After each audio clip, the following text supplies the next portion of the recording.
listening. Thank you. We've got Annabelle, Hasselman and Alistair Hutchinson for the Ōpāwaho Heathcote River Network. Thank you. Good afternoon, everyone. I'm Annabelle, Chair of the Ōpāwaho Heathcote River Network, and I'm also a community rep on the Christchurch West Melton Zone Committee. And Alistair Hutchinson, who's a committee member as well. So thank you for hearing us today. I just want to give you a bit of a brief overview of the network and what we are seeking through our submission. I assume you've all read that. So basically, the vision of the Ōpāwaho Heathcote River Network is an ecologically healthy river that people take pride in and care for and enjoy. You're all aware of the catchment. It's a very diverse catchment which runs from the springs and from the Waimakariri River. The Paparoa stream feeds into the catchment through the Wigram Basin right out to the estuary, and it's very complex and creates a whole lot of issues in the sense that there is a diverse range of land uses from rural, urban, conservation, industrial, and that provides its own unique problems and issues for the catchment. I really want to highlight the fact that the Ōpāwaho Heathcote River is a part of a bigger system. So it's a part of a system that involves the Avon Otakaro, the Ōpāwaho Heathcote, which feeds into the estuary. And the estuary is of national significance, and it's become of international significance as well. And so we can't really be focusing on the estuary and not putting our attention into our rivers, the Avon and the Ōpāwaho of importance, and also to understand that the groundwater that feeds these urban rivers feeds the springs is also a bigger part of the system further up this upstream. So I want to focus on, in terms of the annual plan from our submission, water quality, biodiversity and riparian planting, our catchment baseline information and communication project, and collaboration and support. So water quality, we're looking at stormwater. So we've been a part of the global stormwater hearing consent process, and through that process, the SMP stormwater management plan, there's going to be a consultation process which has to be managed by the zone committee and the community boards. And one of the issues here is that there are 3 community boards in the Ōpāwaho Heathcote, and so we need some integration of that happening to make sure that consultation process is a good process. And the other is about stormwater and updating information. As an interest group looking at the river, we want to know what's going on, and Bells Creek is the treatment plant in southern Australasia, and so it would be great if we could have a tour of the Bells Creek, because it's a huge input into the river, and that's supposedly improving the quality of the water there. So thank you for that. And I think we can say yes. Yeah, great. Yeah. Thank you. Right. No, I'm sorry, I didn't mean to interrupt. It just seemed like a simple request. Yep. Carry on. Water quality sediment. One of the big issues in the Ōpāwaho Heathcote is naturally the sediment from the port hills coming into the river.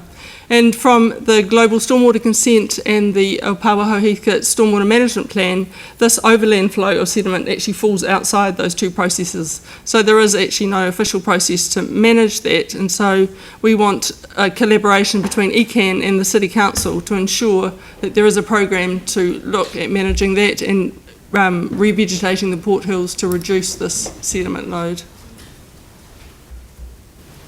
Wastewater is another major issue. We want the continued focus of improving infrastructure to ensure the reduction of wet weather and dry weather overflows into the Ōpāwaho Heathcote River. And we want a notification of the variation to the Christchurch City Council wastewater consent, which is at the moment with ECAN awaiting decision. We would like the council to press that is actually notified, so that it enables the public to have like the stormwater consent, be updated with evidence, information, make submissions and be a part of a hearing process.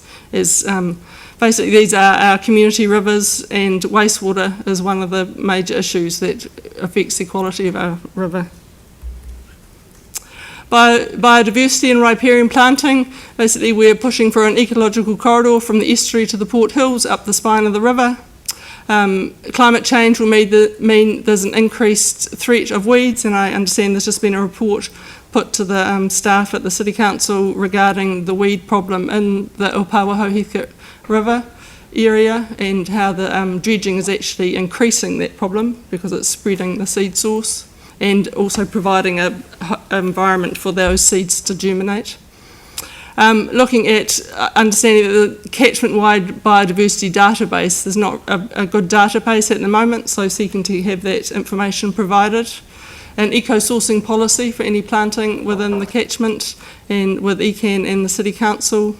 And one of the key issues that comes up all the time is to resolve the whole issue of contractor maintenance with community plantings. So I know Alice Shanks from our group and Tanya Jenkins from the Estuary Trust have been trying to move this forward, and I think we just need to all get together and make sure that there's a lot of time and effort goes in from the community groups, and it's very disheartening from especially school children, from everyone, to see all their plantings being destroyed by a misunderstanding of maintenance contracts. One issue within the Ōpāwaho Heathcote is that there is a huge amount of information, scientific information, that is provided, that is out there. And as a community group, our role is to communicate and simplify that information to the community so they can understand and engage and incite behaviour changes within the catchment. So we have initiating a baseline project, communication project, looking at deciphering that information in 2 stages, looking at a large-scale visual catchment size, and then looking at the issue. Out of that will fall the issues within the catchment, and looking at a report card system.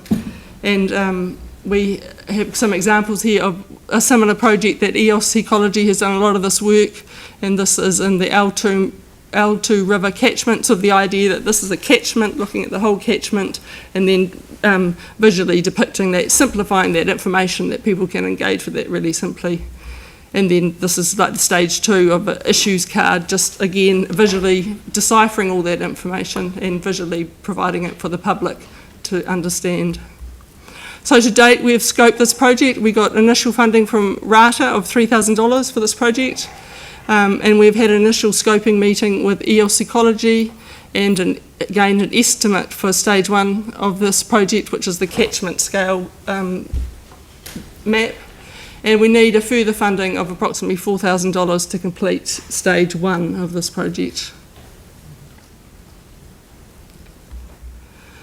Collaboration and community support, and I thank you for the City Council does support the Ōpāwaho Heathcote River Network hugely through the community board and through their staff in the council, and the use of the facilities at the South Library is a huge help to us.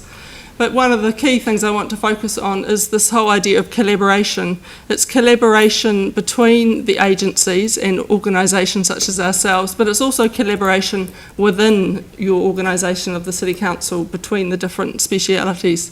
And I really want to push the idea of developing a integrated restoration catchment management plan for the Ōpāwaho Heathcote River. There's so much going on, and lots of projects, lots of information. We just really need to get a handle on how we can manage the river across all the 6 values within the council.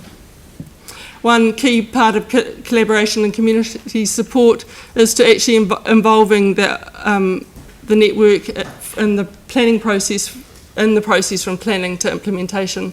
And we do have regular updates from staff on projects, but just for that to continue, and I notice it has sort of weakened off a bit lately, and so we really want to incite that we are a voice for the community, and we are actually really interested in what's going on, and we need to be informed and to be a part of that process. And also just to engage in the dialogue of how you can support us and how we can support you is really what it's about, to that continual dialogue and that continual relationship. And basically what we're trying to create is a community connection to place, and the place is the Ōpāwaho Heathcote River. Thank you. Thank you very much. We've got it very short. Just with regards to funding and connection of the three community boards and yourselves, I was just wondering if going to the community boards, the three community boards for funding, and some maybe the representatives from the three community boards meet with you and work out, because that would kind of close that gap, and then leading into council staff, so it's known that it's a priority for those three community boards rather than just individually. Yeah. Because between the three, if you're after say 10, 7, 3, or whatever the amount is, it's easier for smaller amounts from the three boards. But if everybody's on board with it, it's kind of like a team effort. So how do you facilitate that between the community boards? Well, with yourselves, and so each community board has a representative that meets with you, Yes. rather than getting all three community boards together, because that's just almost impossible to do. Yes. So, that's what I was thinking. Yeah, that would be great. That would be wonderful if we Great, could yeah. initiate And that. love the toilet block. It's a fantastic toilet block. It's What's the it? best. All right. Look, Yeah, we need to. yeah. Thank you very much. Okay. A very detailed submission and much appreciated. Thank you. Thank you.